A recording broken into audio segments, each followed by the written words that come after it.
Good afternoon from yammybtv. Wishing you all well today. Hoping your Sunday is going the best it possibly can.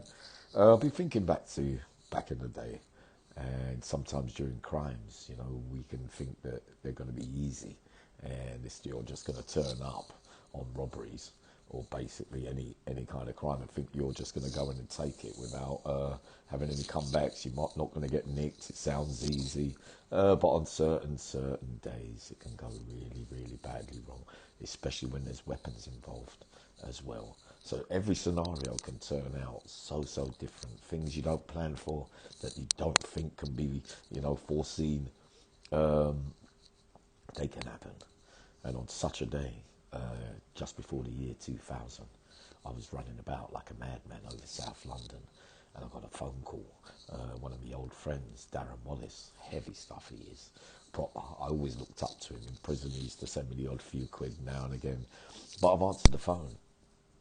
Darren says to me, Yammy, there's a big bit of work. I said to him, yeah? I said, what, right now? He goes, no, a day or two time. There's a deal going on, and try and round up 3 or 4 men, reliable soldiers. I'll give you the date, the time. I'm the link man.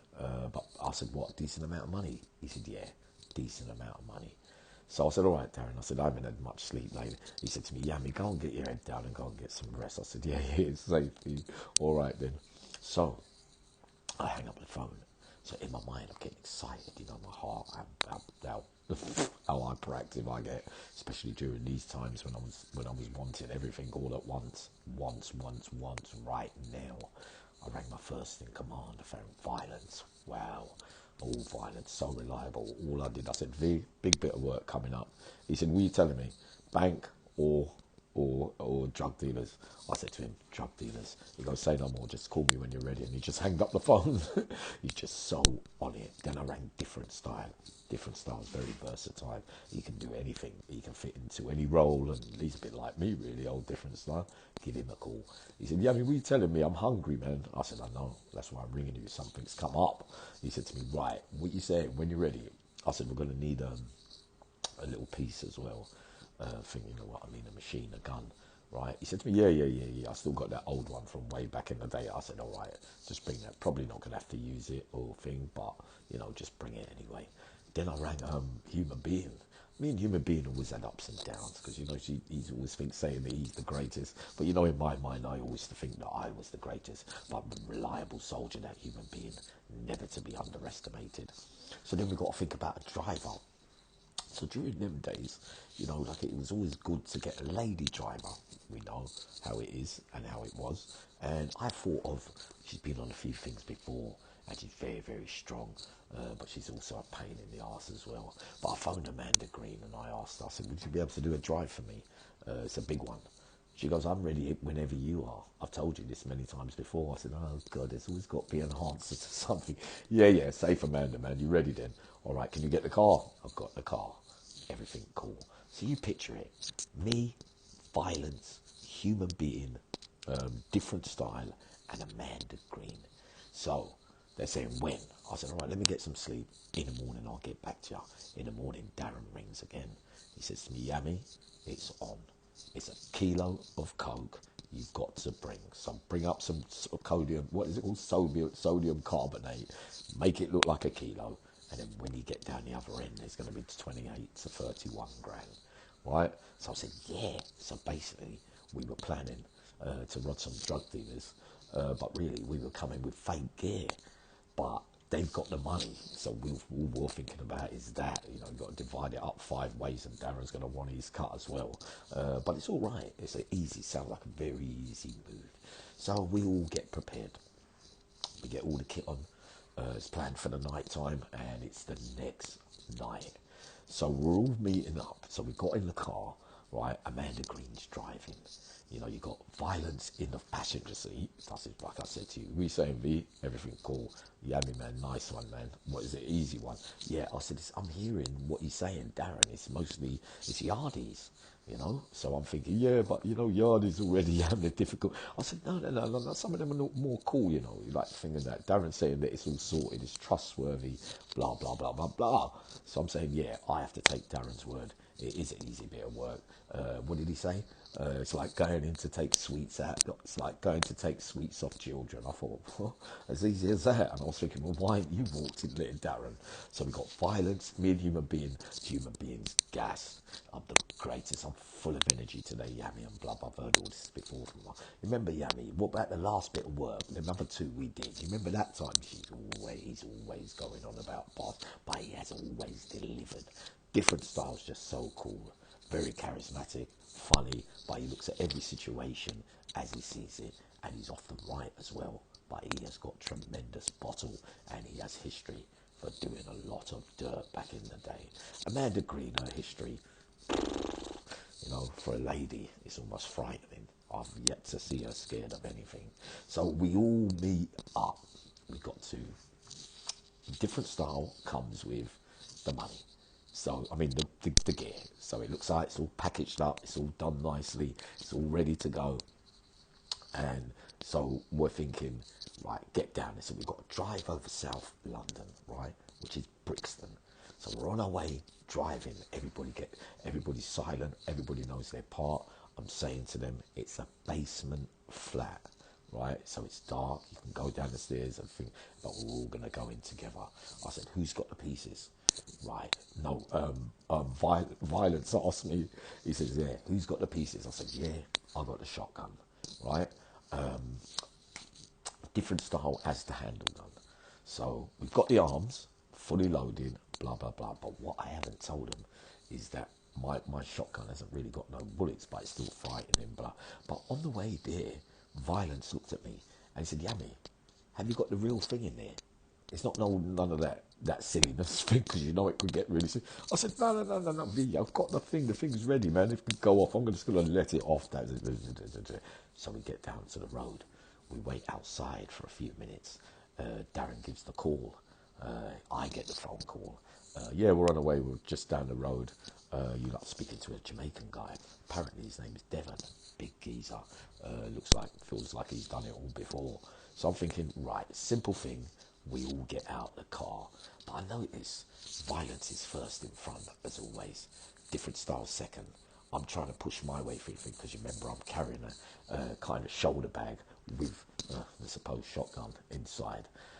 Different styles got his handle. Human being is standing at the back casing it. But then human being turns round. Amanda Green doesn't come out the car. Can't have it. She's got to stay in there and have the thing running, because you never know what's going to happen. As we're going down the stairs, right, human being says, I just saw the one next door. He saw a curtain move, and he couldn't be sure, but he's saying, Yammy, the curtain just moved. I said to him, yeah, all right, so it's a quick thing. Boom, press the doorbell, door opens, 6'2", Jamaican looking geezer, built like a tank. Yo, everything cool, Big Don? What, you got it? Come in, man, everything cool. Gone into the sitting room, quite a few people there. In later years, because when the statements came, you get to see everybody's name. As I looked in, there was a lady sitting down there. I think she was mixed race, Tasha Harris. Her name was in the statements. And first thing she said, oi, you. I know you, didn't I? I said, no, baby. You ain't never seen me before. Right, so we're not really masked up or anything. You know, a few scarves around here and that kind of thing. And then later on again, another one in the statements, Terence Green. Found out about this young kid, very, very dangerous. But he was sitting there with a towel over his knees. So I was thinking, has he got, what's all that about there? And also in the house was fondue. Fondue. Yeah, I read it in the thing and blah, blah, blah, blah, blah. Also in the house, who else? No, can't remember, but there was someone else. Anyway, gone into the centre of the room. We've all gone to sit down. So I'm playing the front man. I've taken the shoulder bag off my shoulder, right? Put it down on the floor like I was just getting ready to unzip it where the gear was, right? So different style. Was it different style? Yeah, different style had the gear. He put it in. It was in the bag, the package. So first thing now, Violence. I looked at Devon and I said to him, because these youngsters look a bit different. Sorry, Andy Spencer, Kim Mason, Michael Kidd. So them three names in the statements that came up, because this was the case when it unfolded. Everyone's there, and they all look youngish and a bit gassed and everything. Tasha, Michael Kidd, Andy Spencer, and Kim Mason. Yeah? Devon. Right. So we're there. I'm trying to remember everybody all at once. So they're there, everybody sit down, there's a bit of decent banter. So now it comes to unzipping the bag. So I said to him, yeah, what are you saying? Where's the money? Let's have a look at the cash as well, eh? We'll throw everything on the table. So everything's done straight. And Devon's going, yeah, everything cool, big man. Just unzip the bag, let me see the food and everything. We can just proceed. I goes, well, if I unzip the bag and you see the food, I could see violence twitching. His hand was moving around by his pocket. I could feel different style breathing funny. And everything, it was all starting to get a bit too tense, when it's still. So we've unzipped the bag. I showed him a bit of the plastic on the thing. He goes, yeah, pick it up, take it up. I goes, I ain't seen the colour of your money yet. He said, yeah, bring them up, the money. So they brought a bag, but he's not opening it, right? Because we know as well, other people. So I said, this still looks a bit funny, man. So just hand over the powder that looks like coke. Have they got a tester? I'm not sure. They're saying they have, whatever. But no, we give them what's it called? A picture already. So they think it's the same food.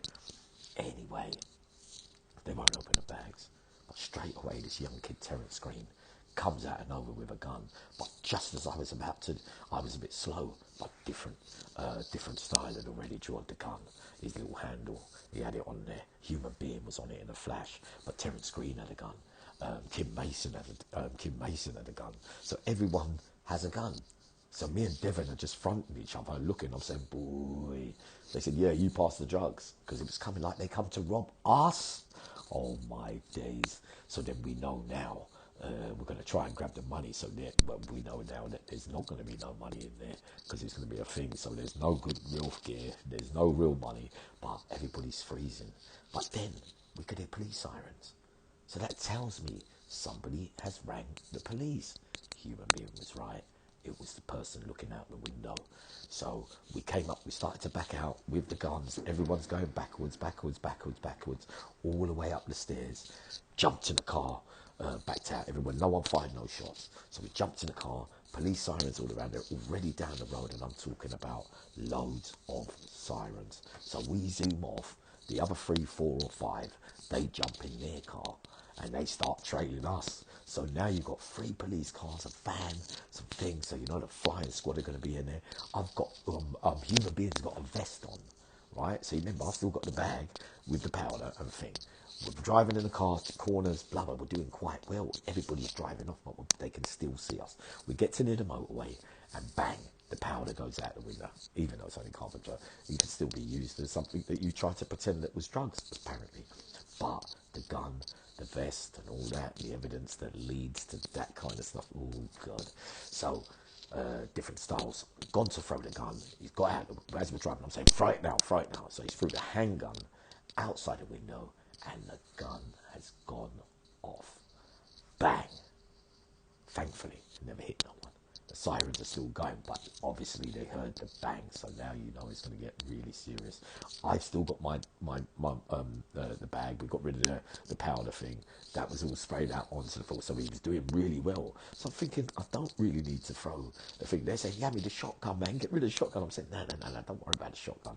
It's all right. I'll take that if it comes on top. We can get away from this. No, closed off, jumped in. Crash through the glass, all of us being dragged out and put down on the floor, cuts, everything and all that. So we're all lying on the floor, and I looked up and I see this detective. Obviously it's the flying squad. Oh, you're nicked and all that kind of stuff. You had I didn't recognise none of them, but I recognised one, a lady, Superintendent D.I. Annie Tree. Hello, Yammy. Been looking for you for a while, boy. You seem to have been on the missing list. I thought, oh no. She leaned in. We see everybody going into the car and searching oils on the floor as usual. And she came out with the carrier bag with the shotgun. Well, Yammy, it's the end for you, innit, boy? Because I've got it. Because it was so wrapped up properly that she's not really happy at the end of all this. So we're all in separate vehicles and we've all gone to Wimbledon Police Station. And also, Devon and all the kids, Terence Green, Michael Kidd, Kim Mason, Andy Spencer, all people that I didn't know at that time, but it's all looks like it's all going to be one case. So we reach the police station. Annie Tree takes out the thing, brings it to the sergeant's desk, and Sergeant Stephen Jones, heavy, he looked like he didn't take no nonsense. He said, right, first one's up. Actually, put the bag on. He unwrapped the bag, and there was a cucumber. So he said, I thought you said it was a shotgun. Her face looked at me. Ooh, if looks could kill, she would murder me. Bang now, so you know she's got the there. She asked me, and I said there was nothing wrong with having a bit of salad. Now watch this now. All of us are in white suits, communicado, the arguments are starting. Right, so Stephen Jones is reading everyone their rights, and he is breaking it down to the T. So we're all in separate cells in that police station, but we're all miles apart. So the solicitor comes, I get Paula Marshall, she's normally the bee's knees. She comes to the gate. I said, so yeah, what do you reckon? Is there a chance? Yammy, you banked to rights, there's no way out, blah, blah, blah. I said, why do you always have to be so coarse when you talk, Paula? She goes, well, Yam, you've got to get it, you've got to be straight sometimes and say it as it is. If it was and there was a chance, and think, but you've had it, boy. And then I heard violence talking to his one, and he started slagging off, not fondue, yeah, no, not fondue, he wasn't slagging off fondue, he was slagging off Azizi as his solicitor. I was breaking it down. You're on bail for things already violent. You're not going to get out this time. So basically, it was all that. And then to make things worse, right? Fondue, sorry. Yeah, he was in the other thing. I just heard him say to his solicitor, he goes, all I just was thinking about was just for today. And that's what I was thinking. And Terence Green, you could hear the other side over there. Everybody saying, listen, don't say nothing. Everybody stay still. Da, da, da, da, da. And I heard Terence Green, someone saying to Terence Green went, and? But boy, Kim, I could hear him talking to his one as well. And, prospects of bail for any of us. In the end, we all went to court and got lifed off on the two-strike law because it was the last of that kind. But anyway, I wasn't there really. But it is a true story, all right? I'll be up in a minute with a bank robbery.